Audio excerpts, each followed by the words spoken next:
दोस्तों एक पुरानी कहावत है कि भाई जब भी दुनिया में पाप का घड़ा भर जाता है ना उसको फोड़ने के लिए एक वो अवतार पैदा होता है। यानी कि भाई हर क्रिया के विपरीत एक प्रतिक्रिया होती है। सीधी और सपाट लहजों में ये बात कहें कि भाई करप्शन के अगेंस्ट पब्लिक का कुछ अलग ही रिएक्शन होता है।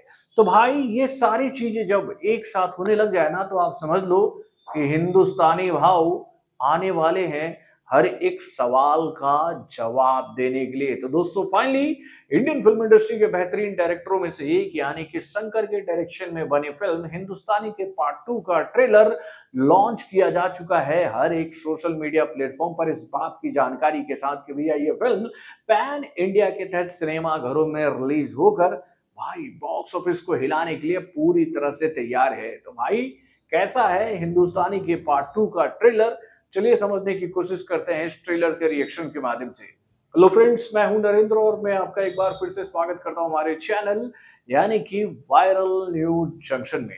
तो दोस्तों अगर मैं आप लोगों से हिंदुस्तानी को लेकर ये बात कहूं कि भाई ये फिल्म पठान, जवान जैसी बेहतरीन फिल्मों से भी कहीं ज्यादा निकलेगी महान बॉक्स ऑफिस पर, तो भाई आप लोगों को मेरी ये बात अतिशयोक्ति लगेगी। लेकिन मैं आप लोगों को यही बात कहना चाहूंगा कि मेरी बात को अतिशयोक्ति मानने से पहले आप हिंदुस्तानी के पार्ट 1 को जरूर देख लेना दोस्त। जब आप उस फिल्म को देखोगे तो आप ये बात कहोगे कि भाई इस फिल्म के सामने तो जवान कुछ भी नहीं थी मेरे भाई। और ये बात हम सब अच्छी तरीके से जानते हैं कि भैया ये फिल्म शंकर के डायरेक्शन में बनी हुई फिल्म है मेरे भाई, जिन्होंने भैया जनता को एक दिन का सीएम दिया था, जिसने ये बात पूरी इंडिया को बता दी थी कि भैया अगर आपके अंदर में अपने कर्तव्य के प्रति थोड़ी सी भी निष्ठा है ना तो आप एक दिन में ही देश की दशा और दिशा दोनों बदल सकते हैं। तो भाई कुछ ऐसा ही मैसेज लेकर एक बार फिर से अपनी फिल्म यानी कि भैया हिंदुस्तानी के पार्ट 2 के माध्यम से आ रहे हैं भाई शंकर। तो दोस्तों वाकई में हिंदुस्तानी के पार्ट 2 का ट्रेलर काफी इंटरेस्टिंग लग रहा है भाई। जो कहानी इस फिल्म की होनी चाहिए वैसा ही लग रहा है। यानी कि भैया इंडिया में करप्शन का लेवल जो है वो अब अपने चरम को भी पार करके बलबला रहा है। यानी कि भैया इतना क्राइम, इतना भ्रष्टाचार, इतना अहंकार दुनिया में भर चुका है कि लोग अब त्राही माम कर रहे हैं और ये बात कह रहे हैं कि भैया इस अंधकार नगरी से हमें कब छुटकारा मिलेगा। तो भाई इसी सवाल का जवाब इस फिल्म के ट्रेलर के माध्यम से दे रहे हैं भैया इस फिल्म के कलाकार यानी कि सिद्धार्थ की। हाँ, एक जमाने में हुआ करता था एक ऐसा उजियारा जो कि भाई ऐसे अंधकारों का जवाब होता था जिसका नाम था हिंदुस्तानी। तो भाई अब एक बार फिर से हिंदुस्तानी को वापिस आना पड़ेगा देश को करप्शन से बाहर निकालने के लिए। और इसी के साथ इस फिल्म का ट्रेलर आगे बढ़ता है और हम लोग ये बात देखते हैं कि भैया हिंदुस्तानी की एंट्री हो चुकी है इंडिया में और वो करप्ट लोगों के खिलाफ अपना मुहिम शुरू कर चुका है। तो दोस्तों जब मैंने इस फिल्म के ट्रेलर को देखा तो मुझे ये बात तो साफ नजर आ गई कि भैया हिंदुस्तानी की वापसी हो गई है इंडिया में। लेकिन क्या ये हिंदुस्तानी असली है या फिर हिंदुस्तानी के चेहरे के पीछे किसी और किरदार का चेहरा छुपा हुआ है। यानी कि भाई अगर मैं आप लोगों को एक स्पॉइलर आज ही दे दूं कि भैया इस फिल्म में कुछ हद तक हिंदुस्तानी के किरदार में नजर आएंगे सिद्धार्थ और वो भैया करप्ट लोगों को देंगे जवाब।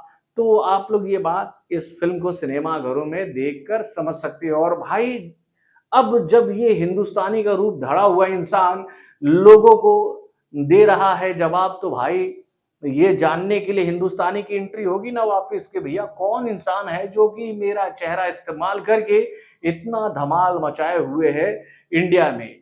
और भाई जब वो हिंदुस्तानी यानी कि भैया असली हिंदुस्तानी नकली हिंदुस्तानी के सामने आता है तो भाई इन दोनों के बीच में शायद मुझे ऐसा लगता है कि मुकाबला होगा। तो भाई क्यों हिंदुस्तानी उस डुप्लीकेट हिंदुस्तानी से मुकाबला करेंगे जो कि वह उन्हीं के नक्शे कदम पर चल रहा है। इस बात को समझने के लिए आपको देखना पड़ेगा इस फिल्म को। तो दोस्तों वाकई में ट्रेलर बहुत ही शानदार नजर आ रहा है और भैया इस ट्रेलर को देखने के बाद हम ये बात कह सकते हैं कि भाई ये फिल्म पहले पार्ट से कुछ ज्यादा बेहतर हो सकती है। लेकिन अगर मैं आप लोगों से एक बात कहूं कि भैया मुझे पहला पार्ट वाकई में बहुत ही शानदार लगा था और इस फिल्म के ट्रेलर को देखने के बाद मुझे थोड़ी सी घबराहट हो रही है कि भैया इस ट्रेलर में कुछ ज्यादा ही हाइप करके कुछ चीजों को एक्सप्लोर करने की कोशिश की गई है, क्योंकि भाई हिंदुस्तानी का पार्ट वन जो था ना वो जमीन से जुड़ा हुआ मुद्दा था, जमीन से जुड़ा हुआ मूवी था। उसमें जो दिखाए गए किरदार थे, उस फिल्म की जो कहानी थी ना वो बहुत ही जमीनी स्तर की थी। लेकिन इस बार की कहानी थोड़ा सा हाईटेक और थोड़ी सी अजीब तरह की फिल्मी लिबर्टी वाली लग रही है, मुझे ऐसा लग रहा है। वैसे अगर आप लोगों को ऐसा लगा होगा तो अपने कमेंट के माध्यम से मुझे जरूर बताइएगा। लेकिन भाई मैं इस फिल्म का इंतजार बहुत ही बेताबी से कर रहा हूँ, क्योंकि भाई हिंदुस्तानी का पार्ट वन जो था ना भाई, वो फिल्म वाकई में बहुत ही शानदार थी। और हम तो यही उम्मीद करेंगे कि शंकर सर एक बार फिर से वही जादू, वही थॉट ऑडियंस के सामने अपने इस फिल्म के माध्यम से रखने में कामयाब रहें। और ये फिल्म अगर उस लैंडमार्क को छूने में कामयाब हो जाती है ना, तो आप ये बात समझ लो कि ये फिल्म इतिहास रच देगी बॉक्स ऑफिस पर। क्योंकि भैया इस वक्त हमारे देश में कई सारे ऐसे मुद्दे हैं जिससे ये देश छुटकारा पाना चाहता है, और इस फिल्म से शायद कुछ ज्ञान मिल जाए करप्शन करने वाले लोगों को कि भैया ऐसा अगर करोगे ना तो कोई ना कोई हिंदुस्तानी सरफिरा बनकर हिंदुस्तानी की ही तरह तुम सभी के करप्शन का जवाब देगा। तो बॉलीवुड से जुड़े और भी कई सारे खबरों को जानने के लिए हमारे चैनल यानी कि वार को सब्सक्राइब करना ना भूलिएगा और हमारे अपडेट्स को जानने के लिए बेल आइकन को जरूर दबाइए।